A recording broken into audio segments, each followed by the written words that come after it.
Mesdames et messieurs, bonsoir. Partout dans le pays, quand on va à l'hôpital, on doit recevoir des soins de qualité et dans de bonnes conditions. Ainsi pourrait-on résumer la vision du gouvernement dans le névralgique domaine de la santé. Pour y arriver, le secteur subit d'importantes réformes depuis 8 ans et sans répit à l'instar d'autres domaines. Qu'est-ce qui a été fait concrètement? Quels sont les impacts des différentes actions sur la santé des Béninois? Et surtout, que reste-t-il à faire? Ces interrogations trouveront de réponses au cours de cette émission spéciale consacrée à l'exécution du programme d'action du gouvernement dans le secteur sanitaire. Et qui mieux que le patron de ce secteur pour en parler? Voilà pourquoi nous recevons pour vous professeur Benjamin Rompati, ministre de la Santé. Bonjour, monsieur le ministre. Bonjour, monsieur Gandio. Merci d'avoir accepté de faire cet exercice de reddition de comptes. C'est un devoir. Cet entretien, je le conduis, mesdames et messieurs, avec ma consoeur de E-Télé, Angèle Toboula. Angèle, bonjour. Bonjour, Christian Ganjo, monsieur le ministre. Bonjour. Bonjour, madame Toboula. Nos échanges, monsieur le ministre, vont s'articuler autour de 5 grands points. La gouvernance globale du secteur que vous dirigez, les infrastructures et équipements, les ressources humaines, la santé communautaire, puis la qualité de l'offre de soins ainsi que son accessibilité. On démarre déjà avec la gestion globale de la santé des Béninois. Monsieur le ministre, difficile de parler de la gouvernance au niveau du secteur de la santé aujourd'hui sans jeter un regard sur le passé. Dites-nous quel était l'état des lieux en 2016. La santé, pour en parler, il faut la voir sous deux angles. La santé au niveau du secteur public et du secteur privé, parce que la moitié des populations sont soignées par le secteur public et l'autre moitié par le secteur privé. Au niveau du secteur public, avant 2016, il existait une véritable pagaille. La population n'avait pas accès aux soins de santé de manière continue en raison de grèves intempestives qui empêchaient même des femmes enceintes de pouvoir aller accoucher accompagnées par des agents de santé qualifiés. C'est pour ça que, dès 2016, le gouvernement a entrepris de profondes réformes qui ont permis de limiter ou bien d'enrayer, contrairement au passé, ces grèves. En effet, un dialogue social constructif et permanent a été instauré par le gouvernement avec les partenaires sociaux. Et de plus, dans ce dialogue, à travers ce dialogue, l'ensemble, quasiment la totalité des revendications qui faisaient l'objet de ces grèves a été soldée, disons résolue totalement. De notre point de vue, dans le secteur public, il faut voir également les questions d'accès aux soins de chirurgie. C'était également un problème. Et c'est pour ça que depuis 2016, le gouvernement a mis en place un programme pour que nous puissions mener des campagnes intensives de chirurgie foraine accompagnées par les partenaires techniques et financiers privés au niveau local. Ce qui a permis donc de faire en sorte que des populations qui ne pouvaient jamais avoir accès à des soins de chirurgie, notamment des soins de chirurgie de cataracte, ont pu avoir accès à ces soins. C'est près de 9000 de nos compatriotes qui ont pu en bénéficier. Et de l'autre côté, il y a des soins spécifiques qui n'existaient pas dans le pays. Pas du tout. On n'aurait pu jamais penser qu'on allait opérer à cœur ouvert, mais aujourd'hui, c'est le cas au Bénin. Et évidemment, nous avons un peu le côté, disons, social. Comme vous le savez, il y avait des mesures de gratuité qui existaient avant 2016, notamment en ce qui concerne le paludisme et la césarienne. Après 2016, le gouvernement non seulement a mis en place un dispositif pour que l'assurance maladie devienne une réalité, mais a intensifié ces programmes pour permettre aux populations d'avoir des soins. Depuis 2016, c'est près de 22 milliards que nous avons investis pour pouvoir faire en sorte que nos populations qui souffrent de paludisme, de césarienne et d'autres affections nécessitant cette prise en charge puissent l'avoir. Dans le secteur privé, excusez-moi du peu, mais il régnait une véritable anarchie. Des infrastructures totalement insalubres, tenues par des personnes qui n'ont jamais mis les pieds dans une institution de formation en sciences de la santé, étaient présents et donnaient la mort à ciel ouvert. Et conscient du fait que ce désastre ne pourrait pas continuer, le gouvernement a entrepris donc une lutte implacable pour fermer ces structures de santé totalement illégales et déférer devant les juridictions compétentes les auteurs qui les cautionnaient ou les ouvraient. Aujourd'hui, le secteur privé est quasiment totalement assaini, mais c'est une lutte permanente que nous continuons de mener. Donc voilà un peu le panorama de ce qu'il y avait en 2016 et les actions qui ont été entreprises par le gouvernement pour faire en sorte que les populations puissent avoir justement la disponibilité de soins, mais surtout la disponibilité de soins de qualité. Alors, vous avez parlé de pagaille pour désigner ce qui se faisait dans le secteur public, d'anarchie pour ce qui concerne le privé. Quelles sont ces balises-là que vous mettez surtout en place pour qu'on ne retombe pas dans des travers? Parce que, vous l'avez dit, lorsqu'il y a des mesures qui sont prises, il y a toujours des gens qui essayent de contourner.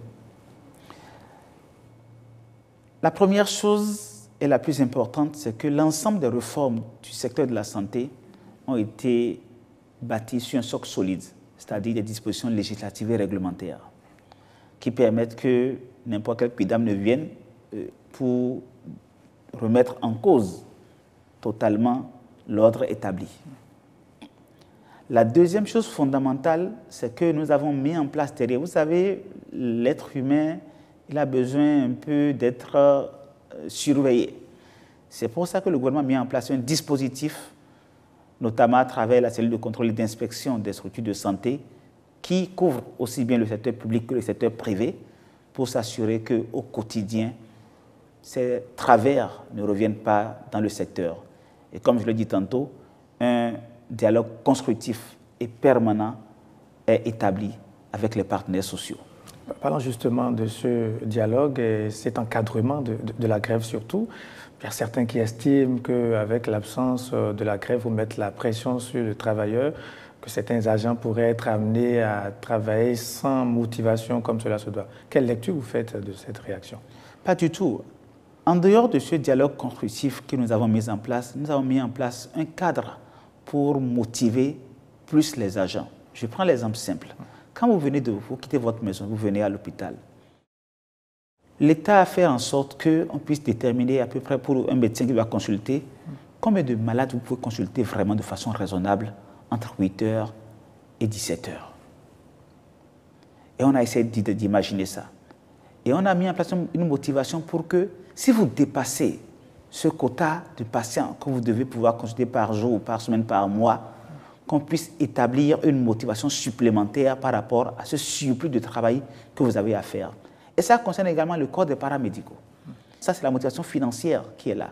Mais en plus de ça, il y a la motivation, la satisfaction morale, notamment décernée à travers des lettres de félicitations, des encouragements, mais également des décorations pour motiver les agents qui sont les plus aguerris, qui donnent le plus de satisfaction pour offrir des soins de qualité aux populations. Donc autant de mécanismes qui sont mis en place pour que le moral reste au top au niveau des agents de santé, que je voudrais féliciter par ailleurs pour tout le travail qu'ils accomplissent pour permettre à nos populations de pouvoir avoir des soins de qualité. Donc ils ont du plaisir maintenant à travailler, dites-vous, monsieur le ministre?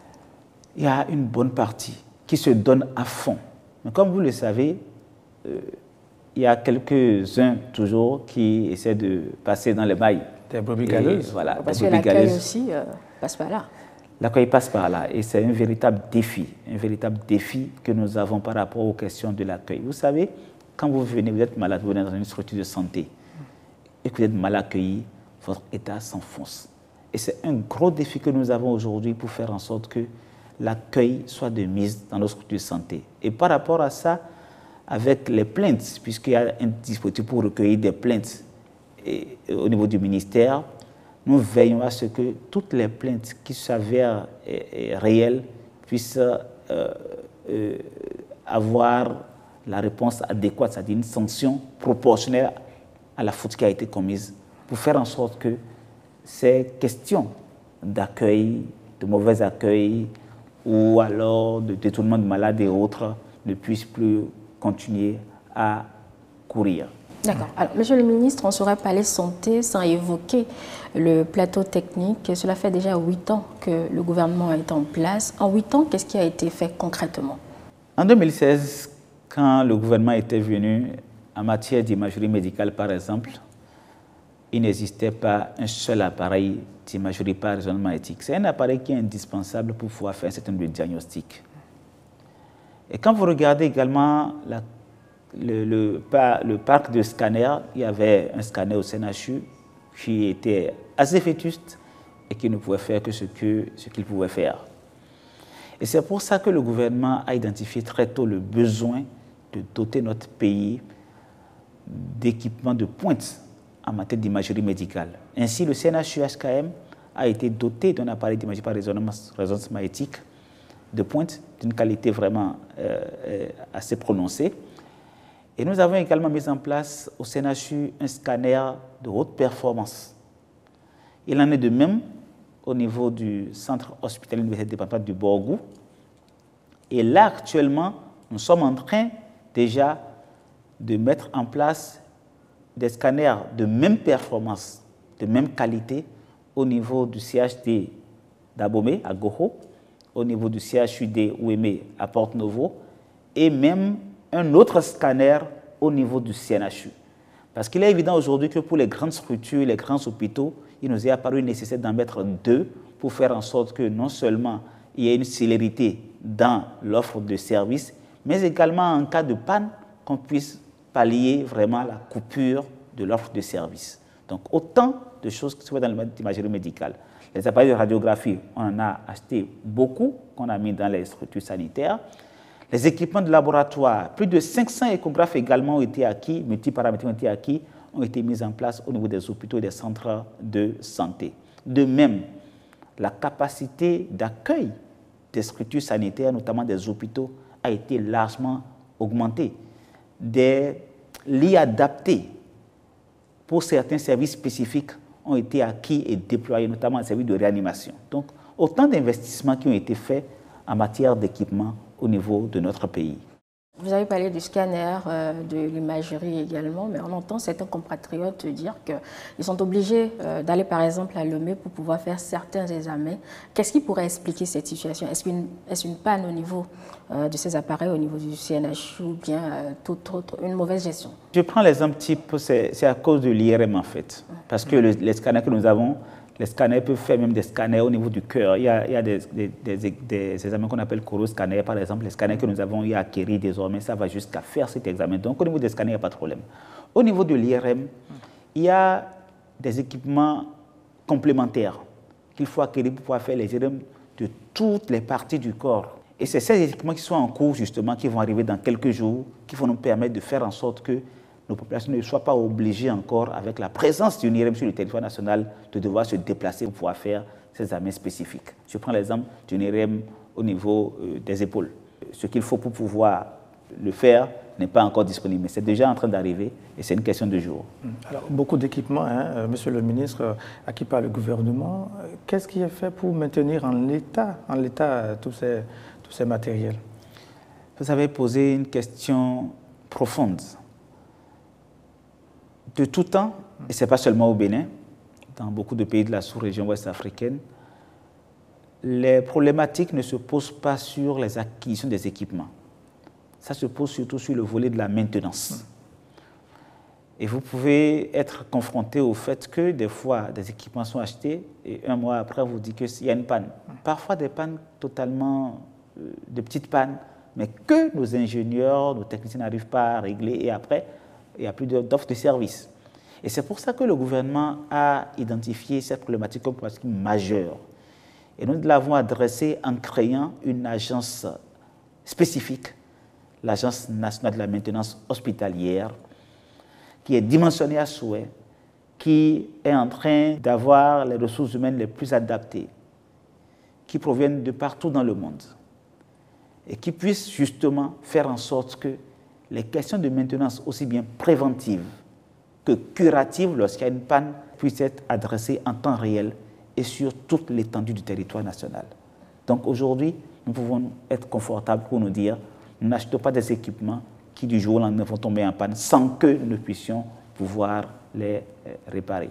Alors, Monsieur le ministre, on va évoluer avec la question des ambulances. C'était un vrai cauchemar. Qu'est-ce qui a pu être fait à ce niveau précisément? En 2016, le pacte des ambulances était effectivement assez désuet. Et de 2016 jusqu'à 2022, le gouvernement a déjà investi pour avoir plus d'une cinquantaine d'ambulances qui sont là présentement et qui permettent d'accompagner l'offre de soins. De plus, le gouvernement a lancé l'acquisition de 188 ambulances d'un coup. Et vont nous permettre justement de faire en sorte que les questions de référence et de contre-référence soient adressées de la manière la plus adéquate. Il n'est pas opportun, il n'est pas bien qu'un patient puisse tomber quelque part dans la rue et qu'on le transporte dans des conditions inadéquates. Tout ça peut contribuer justement à l'enfoncer et à l'envoyer vers la mort. C'est pour ça que le gouvernement a pris à cœur cette préoccupation et justement a reformé totalement le service d'aide médicale d'urgence, le SAMU, qui va être la pièce maîtresse pour coordonner l'ensemble du dispositif autour des ambulances et donc couvrir l'ensemble du territoire avec ces ambulances. C'est du jamais vu dans notre pays, une acquisition d'autant d'ambulances d'un coup avec derrière une réponse adaptée en matière d'offre de soins de référence et de contre-référence. On imagine donc qu'avec ce chiffre que vous avancez, pratiquement tous les centres de santé seront couverts parce qu'il y a beaucoup de plaintes à ce niveau. Absolument. Tous les centres de santé seront couverts, non seulement ça, mais nous avons pu aller plus loin. Vous savez, des fois, vous voulez quitter un endroit X pour aller à un endroit Y et vous allez mettre peut-être, pour parcourir 15 km, vous allez mettre 1 heure de temps, 2 heures, parce que l'état de la voie n'est pas bon. Le gouvernement adresse la question de la voie, mais nous avons également anticipé pour nous dire que désormais, nous allons pouvoir positionner des ambulances au regard du nombre que nous avons sur ces centres également qui ont une desserte difficile vers les structures de référence pour que le délai de référence soit le plus court possible. Si vous devez faire l'aller-retour, on va quitter un centre pour aller d'abord vers le centre où on doit référer et maintenant faire le retour, vous comprenez aisément que la durée va être impactée et ça va également impacter de fait le pronostic du malade. Est-ce qu'il y a également des discussions avec votre collègue du cadre de vie par rapport à certaines rues à revoir peut-être selon l'emplacement ou la situation d'un hôpital névralgique de cette commune-là, par exemple? Ça, c'est au quotidien. Je vais vous donner un exemple simple. Il y a de cela une dizaine d'années, j'étais à la Tangueta et il y avait un cas qui était à Bokoumbe. Et quand vous prenez cette piste-là, c'était des escaliers, des escaliers. Imaginez une femme qui est en train de saigner sur cette piste, même dans une ambulance. Quand l'ambulance a des secousses-là, c'est le sang qui gicle. Aujourd'hui, vous voyez la bretelle. C'est une très belle route qui est là et qui fait que des femmes de ce type peuvent être référées sans aucun problème. Il en est de même aujourd'hui avec le programme du gouvernement, avec l'asphaltage, avec l'entretien des pistes rurales et consorts, qui contribue justement à faire en sorte que, au niveau du système de santé, nous puissions travailler vraiment avec l'esprit apaisé par rapport justement aux questions de transport de nos patients. Abordons maintenant la question des infrastructures, Monsieur le ministre, les infrastructures qui constituent un gros volet en la matière. On a l'impression que depuis des décennies, on n'a pratiquement rien fait à ce niveau dans la santé, Monsieur le ministre. Le Bénin est l'un des pays qui a le maillage le plus important en matière d'infrastructures sanitaires. Vous savez, chaque niveau de la pyramide sanitaire a un paquet de soins précis à donner et c'est en fonction de ça qu'on y met les équipements nécessaires. Mais au-delà de ça, avec le travail que la cellule de contrôle et d'inspection a à faire sur l'ensemble du territoire, nous avons commencé déjà à faire l'adressage des questions de salubrité. Et la deuxième chose, la question de l'élimination des déchets, parce que vous avez des trucs obsolètes qui sont là, qu'il faut éliminer. Et ça, on comprend les centres. Nous avons adressé ces questions-là. Mais aujourd'hui, le gouvernement a mis en place un programme pour faire en sorte que nous puissions soit réhabiliter ou reconstruire ces centres-là qui sont dans un état parfois pas du tout agréable à voir. Et justement, ce programme a commencé, comme vous avez pu le constater, lors des conseils des ministres de l'année 2023 et 2024, nous avons pu passer un certain nombre de communications qui ont annoncé les couleurs pour que le programme de réhabilitation démarre effectivement. Mais au-delà de ça, depuis 2016, il y a près d'une cinquantaine de structures sanitaires qui ont bénéficié de réhabilitation ou de reconstruction. Faites un tour au centre de santé des Inviers. Pour ceux qui le connaissaient avant, allez voir un peu ce à quoi ça ressemble aujourd'hui.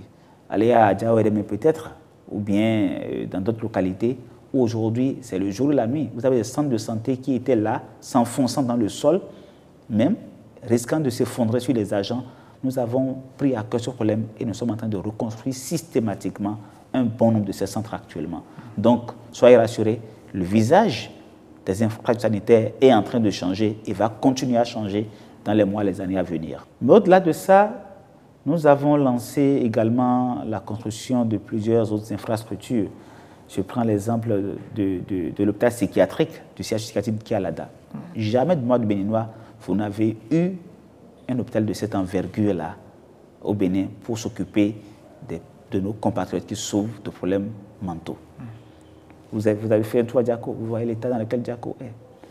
Le gouvernement a décidé de mettre en place quelque chose de solide pour faire en sorte que le Béninois qui tombe malade aille dans des structures qui dénotent de la qualité, de l'ambition que le gouvernement a aujourd'hui pour faire en sorte que chacun de nous ait accès à des soins de qualité.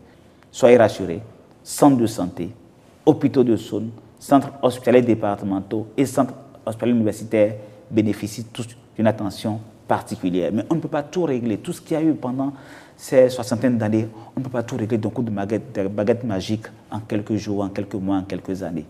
C'est progressivement que nous allons le faire et vraiment nous sommes à pied d'œuvre du gouvernement pour le faire. Et justement, ce qui donne espoir aux Béninois, c'est le CHIC, le Centre hospitalier international de Calavi, qui est en construction. Avant qu'on évolue, je vais nous proposer de suivre cet élément réalisé par la rédaction.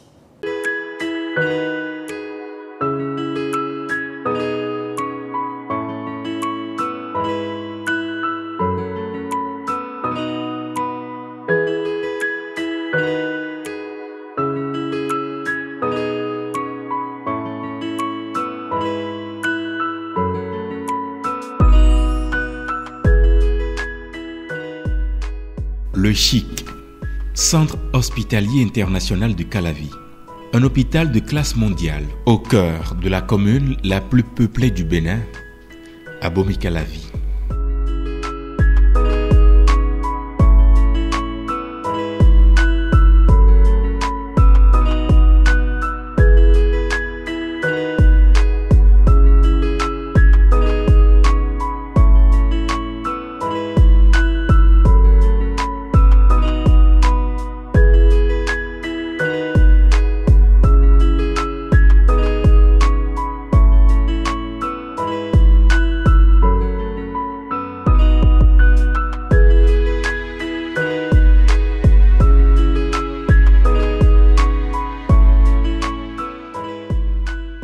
Hectares, 436 lits, des équipements à la fine pointe, une conception clinique centrée sur le patient et un cadre de soins agréable et apaisant.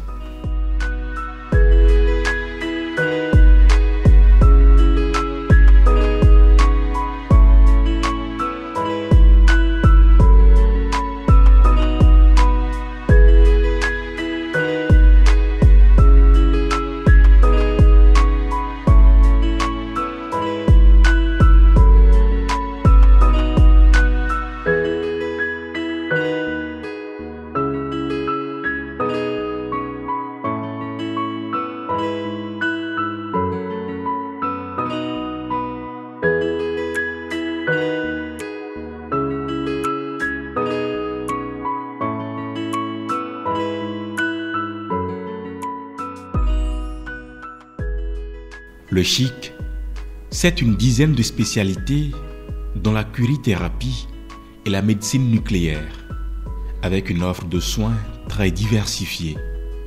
Si les fruits tiennent la promesse des fleurs, ce centre de référence marquerait à jamais l'esprit des Béninois. Le gouvernement du président Patrice Talon veut siffler la fin des évacuations sanitaires à l'étranger en élevant le standard de soins à un niveau irréprochable.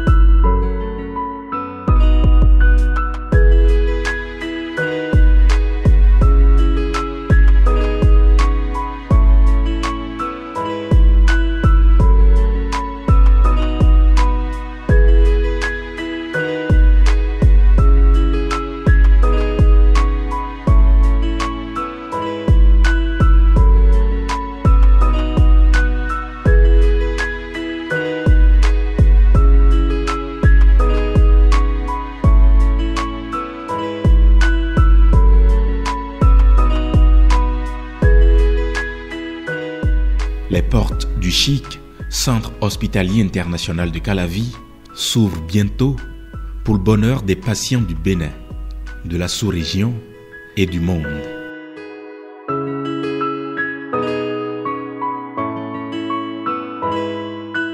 Le chic, c'est chic.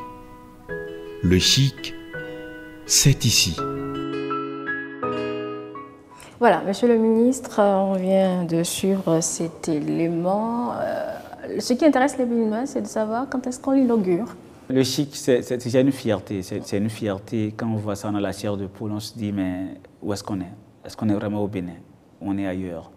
Oui, je peux dire aux Béninois que nous sommes vraiment au Bénin. Et ça, je voudrais saluer le leadership du chef de l'État qui a vraiment souhaité et qui s'est engagé personnellement pour que nous puissions avoir ce joyau-là. On a la chair de poule quand on voit ça. Et je voudrais pouvoir dire aux Béninois également que d'ici la fin de cette année 2024, effectivement, le chic sera mis en service. Le temps de faire les réglages, de mettre les ressources humaines en place et on pourra effectivement démarrer l'offre des soins dans cet hôpital de référence qui n'est pas seulement pour les Béninois, mais également pour les autres populations de la sous-région et même au-delà de ça, dans le monde entier, parce que ce qui est dans le chic là, vous allez dans certains hôpitaux, au niveau international, vous n'allez pas trouver ça. Ah, d'accord, on prend rendez-vous. Alors, avec le chic, que devient le CNHU, se demandent certains. Le CNHU est toujours là. Nous avons ce qu'on appelle la pyramide sanitaire. Et cette pyramide sanitaire est organisée du niveau périphérique avec les centres de santé, les hôpitaux de zone qui sont les premiers niveaux de référence, les centres hospitaliers départementaux qui sont juste après ça, et puis les CHU, notamment le CNHU. Donc, au niveau du chic, ce n'est pas le tout venant qui va venir. Quand on respecte la pyramide sanitaire, c'est ceux qui ont besoin de soins spécifiques au niveau du chic parce qu'ils ont dépassé les niveaux de compétences qui sont au niveau de ces structures qui vont y accéder suivant vraiment un circuit bien déterminé. Donc le CNHU sera là, va continuer à offrir les services également. Et puis quand le plateau technique du CNHU sera dépassé, le chic sera sollicité. Avant, quand c'était dépassé, on prenait l'avion, on allait vers l'extérieur. Maintenant, c'est terminé. Le chic va ouvrir ses portes donc bientôt. Le personnel qui va y travailler, qu'est-ce qui est fait en ce moment? Est-ce qu'il y a un travail qui est fait? Nous sommes dans la dynamique. Actuellement, nous sommes à plein dedans, nous sommes à fond dedans depuis quelques mois. Et le processus de recrutement de ces ressources humaines a commencé. Et les appels à candidature sont lancés.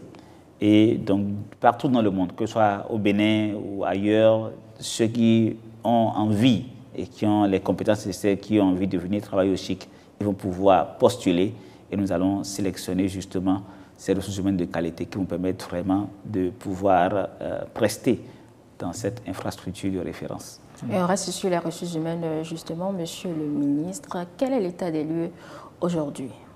En 2016, vous savez, l'état des lieux en matière de ressources humaines laissait vraiment à désirer. Quand vous parcourez le pays, vous aviez plusieurs structures de santé qui ne disposaient pas des ressources humaines, aussi bien en médecins, en infirmiers qu'en sages-femmes, qui permettent de donner des soins adaptés par le personnel indiqué. Et c'est pour ça que nous avons, depuis 2016, lancé vraiment un vaste programme sur les ressources humaines. Et ainsi, donc, depuis 2016, c'est près de 2800 agents de santé qui ont déjà été recrutés, dont près de 500 médecins, 1000 infirmiers et près de 500 sages-femmes qui sont déjà déployés. Ils sont déployés sur toute l'étendue du territoire national. Aujourd'hui, il n'y a plus une seule maternité du pays qui ne dispose pas d'une sage-femme, la grande majorité des cas, ou tout au moins d'une infirmière qui ait toutes les qualifications requises pour pouvoir accoucher les femmes. La cerise sur le gâteau, dans notre pyramide sanitaire, les centres de santé d'arrondissement n'étaient pas destinés forcément à avoir des médecins. Ça se limitait aux communes habituellement. Aujourd'hui, il y a 113 centres de santé d'arrondissement qui ont été totalement médicalisés. Parce qu'on s'est dit que pourquoi est-ce que la population de X ou Y n'aurait pas une chance de pouvoir se faire soigner par des médecins un jour? Donc, c'est ce maillage que nous sommes en train de faire. Et ce n'est pas terminé. Le gouvernement a lancé tout dernièrement, au Conseil des ministres, un recrutement de près de 800 agents pour 2024 et 2025. Donc, avec ça, nous avons vraiment le maillage le plus efficient, le plus possible du système de santé. En 2016, nous étions à une densité de 5 agents de santé qualifiés. Quand je parle d'agents qualifiés, c'est essentiellement les médecins, les sages-femmes, les infirmiers, pour 10 000 habitants. La norme de l'OMS, c'est d'avoir 25 agents de santé soignants qualifiés pour 25 000 habitants. On était très loin de cette norme-là. Aujourd'hui, avec les recrutements que nous avons eu à faire, nous sommes passés à 12. Nous sommes passés déjà à 12. Et les perspectives qui s'annoncent sont également bonnes pour que nous puissions tendre justement vers cette norme de l'OMS pour pouvoir vraiment mailler de façon correcte le territoire et faire en sorte que l'ensemble de notre population puisse avoir les soins de qualité qu'il faut, qui sont justement octroyés, donnés par le personnel indiqué et adapté. De mémoire d'acteur de la santé, professeur Benjamin Mpati, avez-vous connaissance de recrutement aussi massif dans ce secteur de par le passé? Jamais. Ça n'a jamais été le cas. Ça n'a jamais été le cas. Et pouvoir recruter, vous savez, la première vague que nous avons faite, c'est près de 1500 agents que nous avons recrutés d'un seul coup comme ça pour le secteur de la santé. Il n'y a jamais eu ça de mémoire de Béninois. Et là, aujourd'hui, le niveau que nous atteignons aujourd'hui, ou que nous allons atteindre d'ici 2026, c'est extraordinaire. Ça n'a jamais été le cas. Donc, c'est dire que cette question tellement sensible a été adressée avec l'attention requise par le gouvernement. Parce que la question de santé, ça ne se négocie pas. Ça ne se négocie pas. Et le gouvernement est tout à fait conscient de ça et en fait a fait en sorte que nous puissions l'adresser de la façon la plus efficiente que soit. Et l'autre grande avancée, Monsieur le ministre, je vais dire à impact social, c'est bien évidemment l'organisation depuis 2021 des missions de chirurgie cardiaque dans notre pays. Expliquez-nous un peu les mérites de cette politique du gouvernement qui porte un volet développement de pôles de compétences. Depuis les années 60, où la première chirurgie à cœur ouvert a été faite, on se demandait à quand le tour du Bénin. Et pendant des années, nous sommes restés là, on n'a pu jamais le faire. Et puis le gouvernement s'est dit, mais pourquoi nos compatriotes qui ont des pathologies aussi lourdes, qui risquent de les emporter, ne pourraient pas en bénéficier sur le territoire au lieu de se faire chaque fois évacuer? Et c'est ce qui a sous-tendu justement cette dynamique que nous sommes en train d'impulser pour créer un certain nombre de pôles de compétences spécifiques, notamment en matière de chirurgie cardiaque. Ainsi donc, nous avons mis aux normes le plateau technique du CNHU, parce que pour faire ce genre d'intervention qui est quand même assez lourd, il faut avoir le plateau technique qu'il faut. Nous avons mis aux normes le CNHU complètement et nous avons bénéficié justement de l'accompagnement des ressources humaines d'experts internationaux pour renforcer les ressources humaines au niveau local. Et aujourd'hui, nous avons déjà soigné une bonne centaine de nos compatriotes qui ont été guéris grâce à ces interventions. Et nous sommes en train de mettre en place une dynamique pour faire en sorte que nos ressources humaines puissent être totalement autonomes et puissent poursuivre justement ce qui est en cours. Et c'est pour ça qu'il y a un gros programme de formation qui est derrière, de renforcement de compétences qui est derrière, et ils le font aussi bien au Bénin qu'à l'extérieur, dans des pays, dans d'autres pays à l'extérieur. Aujourd'hui, nous avons plusieurs de nos compatriotes médecins ou paramédicaux qui sont en stage actuellement ailleurs pour pouvoir avoir le renforcement de compétences nécessaires et venir servir notre pays. Le gouvernement a pris en charge totalement les interventions de chirurgie cardiaque. Et nos compatriotes médecins paramédicaux qui sont actuellement en stage sont pris en charge également entièrement par le gouvernement. Comment sélectionnez-vous les Béninois qui bénéficient de cette mission-là? Déjà, nous avons réorganisé avec les spécialistes, notamment les cardiologues par exemple, nous avons regardé le maillage du territoire. Et partout dans le pays, les cardiologues identifient justement les patients, leurs patients justement qui posent ces problèmes-là. Donc, ils font les explorations, ils posent le diagnostic et lorsque la mission s'annonce, ils les envoient vers Cotonou. Ces patients arrivent et sont hébergés justement, ils sont accueillis au CNHU où les experts qui viennent les réexaminent, font le point pour savoir s'ils peuvent effectivement bénéficier justement des interventions requises.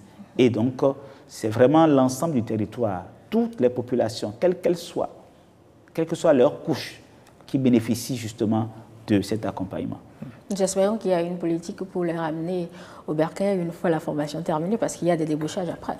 Absolument. Non, non, non. Vous savez, ce n'est plus du tout facile aujourd'hui de faire ça. Il y a une loi qui réglemente ça et d'autre part, il y a des accords que nous avons signé avec les hôpitaux dans lesquels ils sont pour veiller à ce que, dès qu'ils finissent de faire la formation, ils puissent rentrer au pays pour continuer le service. Dans tous les cas de figure, la dynamique qui est en cours, ils sont là-bas. Même lorsqu'il y a des missions de chirurgie cardiaque au Bénin, ils viennent ponctuellement, ils sont libérés, ils viennent pour participer aux missions de chirurgie cardiaque au Bénin et repartent pour continuer leur stage. Donc vraiment, c'est toute une dynamique qui est mise en place pour faire en sorte que nous puissions aller de l'avant dans un certain domaine de compétences.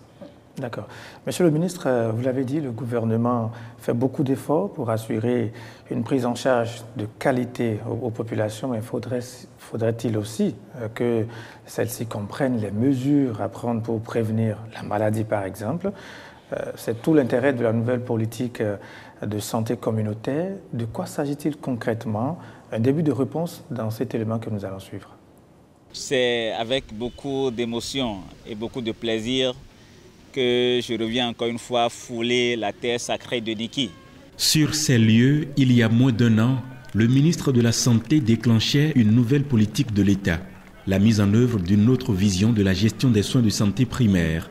37 agents de santé communautaire et 1500 relais communautaires sont déployés pour un dispositif permanent d'alerte. Je pense que la visite de terrain que nous avons eu à faire ce jour, dans la communauté, dans un domicile, où nous avons pu échanger à bâton rompu avec des bénéficiaires de vos services, nous ont véritablement enchantés et nous donne l'espoir que nous ne sommes pas trompés.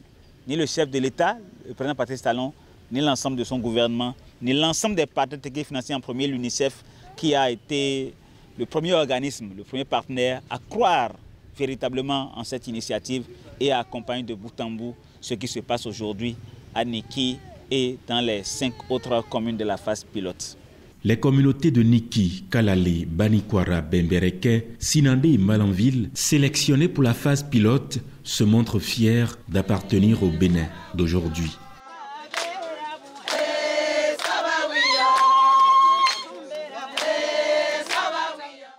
Notre travail consiste à sensibiliser, ménage par ménage, personne par personne dans le ménage, pour pouvoir prévenir les maladies.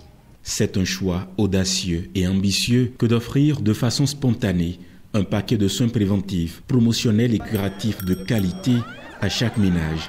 Intéressé, l'UNICEF en fait aujourd'hui une priorité de son programme de coopération. Nous avons donné au total 1705 vélos pour renforcer le déplacement et la mobilité de nos relais communautaires.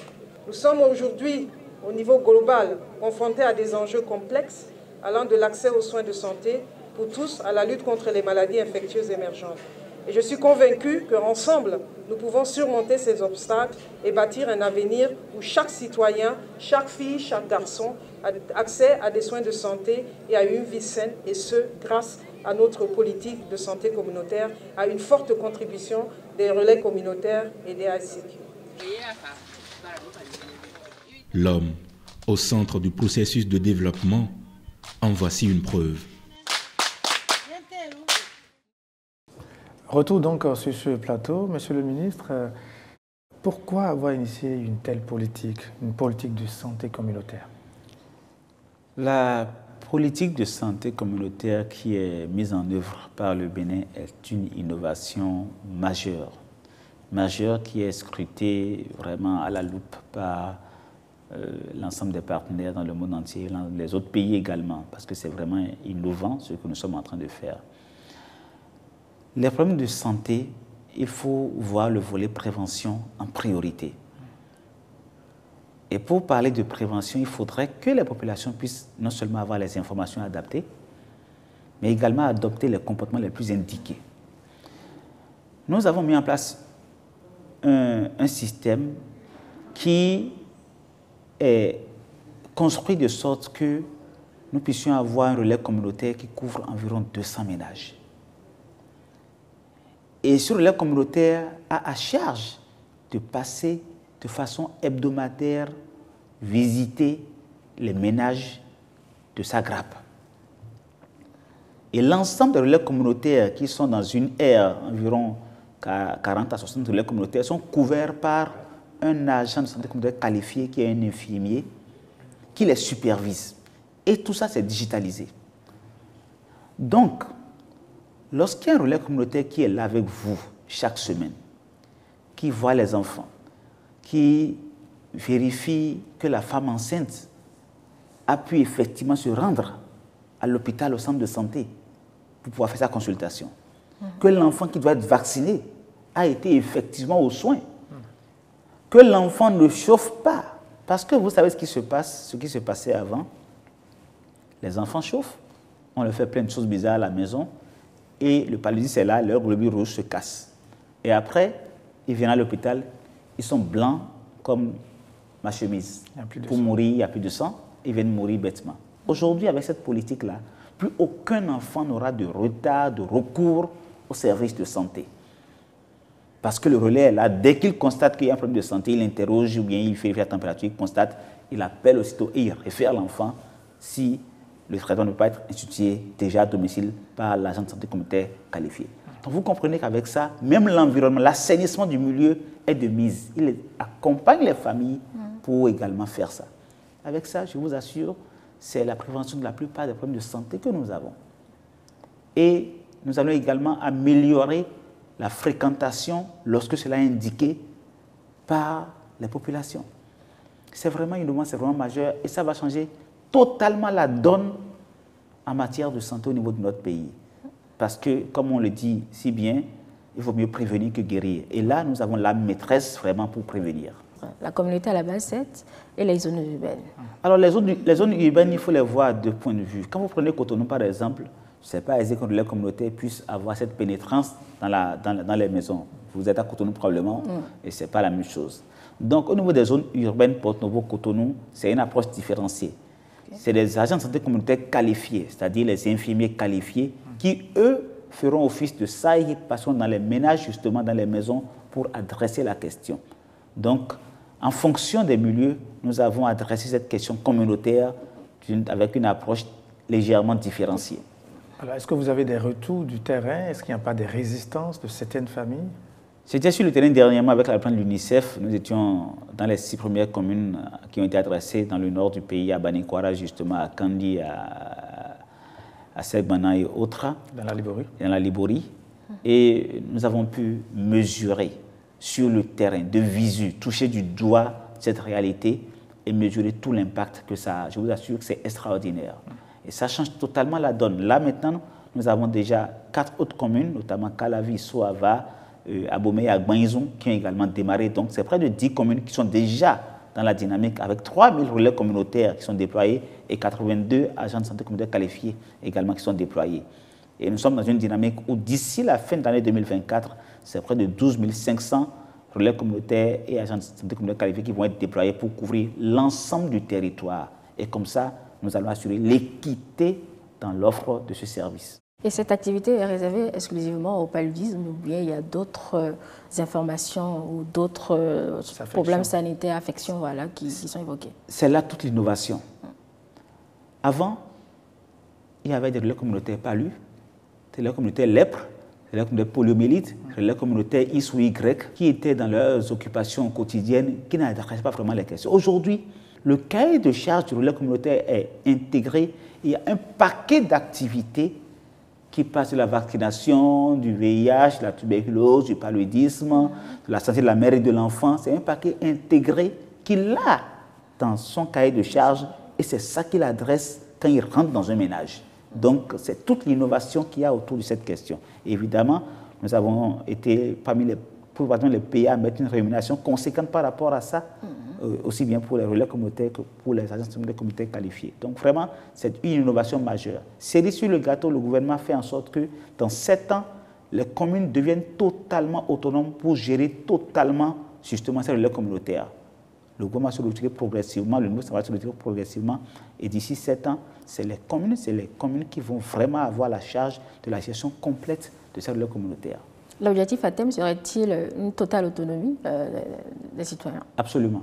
Christian Gandia, si vous le permettez, on va évoluer et aborder la question de la qualité des soins dans nos structures de santé.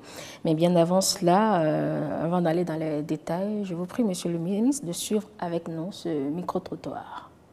Il y a un engouement à vous prendre en charge rapidement et vous êtes soulagé. Vous êtes soulagé. Bon, et quand vous n'êtes pas satisfait, vous pouvez aller vers le médecin qui traite et qui vous reçoit et vous réexplique la situation. Bon, actuellement, moi j'ai eu quelques soucis. J'ai eu à faire des examens, j'ai eu à rencontrer des spécialistes, mais sincèrement, il y a la connaissance et la compétence maintenant. Ça dit que la connaissance et la compétence s'exercent effectivement. C'est par rapport à hier que je dis ça. Parce qu'il y avait également la compétence hier. Seulement, il n'y avait pas de disponibilité des prestataires. C'est mieux organisé. Commençant par la caisse centrale, parce que généralement, il faut commencer par la caisse, il faut aller au laboratoire, au service de prélèvement.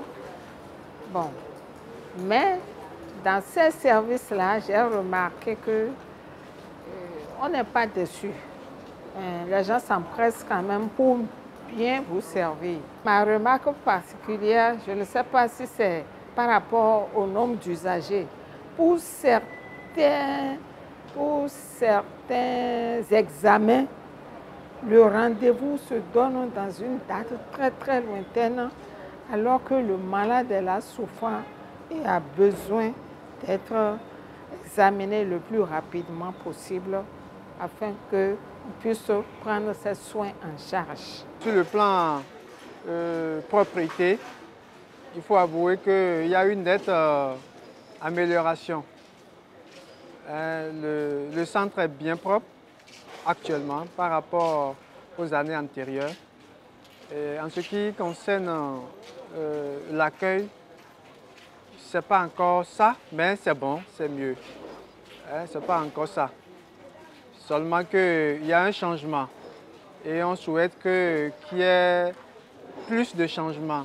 Sinon, nous pouvons déjà nous estimer un peu heureux comparativement aux années antérieures.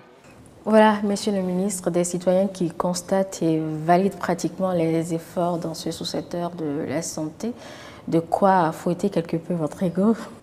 C'est très encourageant que les usagers de nos services de santé puissent positivement apprécier les efforts qui sont entrepris par le gouvernement pour vraiment faire en sorte que les choses changent.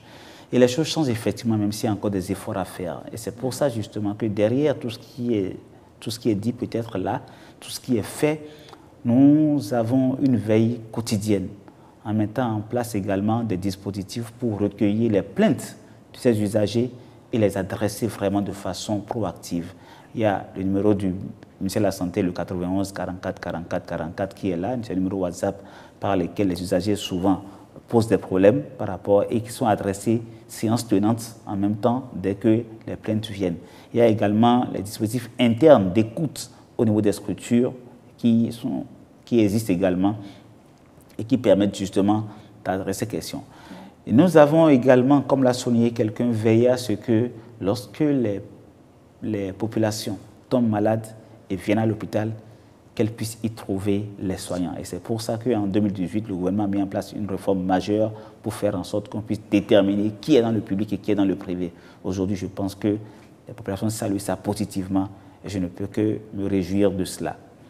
Alors, Monsieur le ministre qui parle de soins, parle aussi de la question de coûts. Qu'est-ce qui est fait pour alléger un peu la charge aux citoyens? Alléger la charge, il faut le voir sous deux angles. Le premier angle, c'est que vous êtes malade, vous venez à l'hôpital, il vous faut des soins d'urgence. Aujourd'hui, nous sommes en train de mettre en place un dispositif pour faire en sorte que, par exemple, à la réanimation du CNHU et au niveau du CHU de Borgou, qu'on puisse faire les soins au niveau des urgences et après entrer justement dans les remboursements.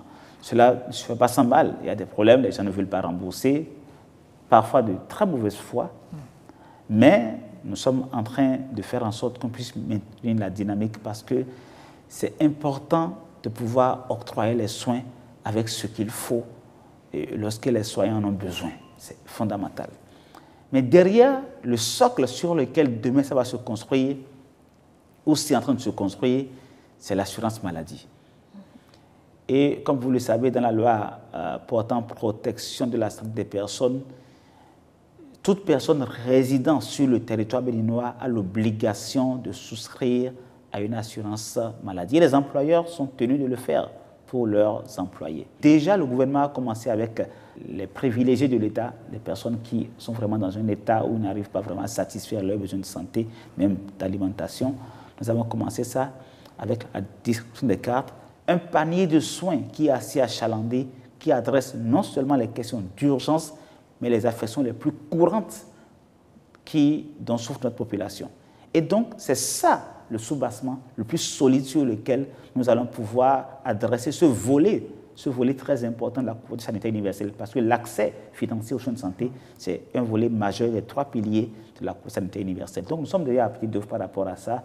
Et demain, c'est faire en sorte que tous les Béninois soient assurés effectivement, quand ils vont au niveau des centres de santé, qu'ils puissent, avec leur carte, bénéficier des soins sans se casser la tête et que les soignants puissent être amenés à soigner également sans s'interroger sur comment est-ce que les patients pourront vraiment payer ces soins, comment ils vont pouvoir avoir les intrants qu'il leur faut, les médicaments qu'il leur faut pour pouvoir soigner les patients. Donc, c'est là vraiment le socle sur lequel nous allons adresser cette question liée au financement de la santé par les populations. Aujourd'hui, on peut dire que les privilégiés, c'est déjà un acquis. Les autres, vous avez dit, c'est en cours. C'est obligatoire, Monsieur le ministre, mais dans les faits, où en sommes-nous? On a pris le décret d'application de la loi déjà, qui définit vraiment comment ça va se structurer, qui en bénéficie, de quelle manière, combien d'enfants doivent être pris en charge par l'employeur pour son employé, ainsi de suite. On a déjà tout encadré. Aujourd'hui, nous sommes sur la droite ligne pour que le gestionnaire de l'assurance maladie pour l'État. Nous avons déjà rencontré les assureurs privés également pour faire en sorte que ça puisse démarrer. Donc, nous sommes sur la dernière ligne droite et dans les semaines, mois à venir, nous allons effectivement démarrer. Donc, étant donné que ça a commencé déjà, c'est pas qu'on a commencé pour donc les structures de santé sont déjà aguerris par rapport à ça. Donc, il reste juste à déclencher le mécanisme pour que les populations puissent effectivement adhérer, disposer de leur carte et aller aux soins en utilisant cette carte. Et puisque nous sommes en train d'égrener les dernières minutes de ces échanges, Monsieur le ministre, quelles sont aujourd'hui les perspectives? On ne pourra pas tous ou toutes les citer, mais les perspectives en termes à court terme. À court terme, vous avez vu, il y a tout un chantier qui est là, aussi bien en termes de disponibilité des soins, d'infrastructures, de ressources humaines. Et cette dynamique permet justement aujourd'hui de s'assurer que le Béninois, le citoyen lambda, quel que soit l'endroit du territoire où il se trouve, bénéficie de soins de qualité. Nous avons également le niveau de prise en charge le plus élevé à travers le centre hospitalier international de Calavi qui permet d'adresser la question des affections graves. C'est vous dire qu'aujourd'hui, notre système de santé se porte mieux, beaucoup mieux que par le passé. On va aller encore plus loin, puisque, comme vous avez vu, avec les perspectives que j'ai à développer par rapport à certaines thématiques, il y a encore des choses qui sont en cours et qui vont permettre encore d'améliorer ce qui existe aujourd'hui. Nous avons dernièrement mis en place un dispositif pour assurer la sécurité des patients avec l'autorité de régulation du secteur de la santé. C'est fondamental.